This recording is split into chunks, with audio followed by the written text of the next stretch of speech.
வணக்கம் அன்பு நண்பர்களே. இன்றைய பதிவு ஹர்ஷ யோகத்தை பற்றி பார்க்கலாங்க.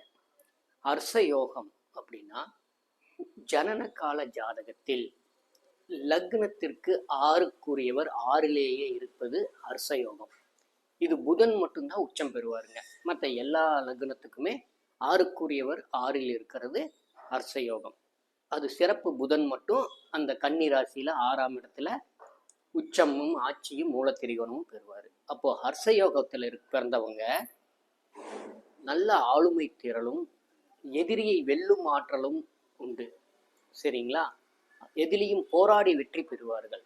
நல்ல தனவானாக செல்வந்தனாக உழைக்கிற திறன் மேம்பட்டு இருப்பார்கள். அதிர்ஷ்டசாலியாகவும் திடீர் அதிர்ஷ்டங்களை பெறக்கூடியவராகவும் இருப்பார். அப்போ லக்னத்துக்கு 6ஆம் இடத்துல ஆறுக்குரியவர் இருந்தால் சில அசௌகரியமும் உண்டு. ஆனால் பெரும்பாலும் நல்ல வெற்றியை பெறக்கூடிய அமைப்பு இந்த ஜாதகருக்கு உண்டுங்க. நன்றி, வணக்கம்.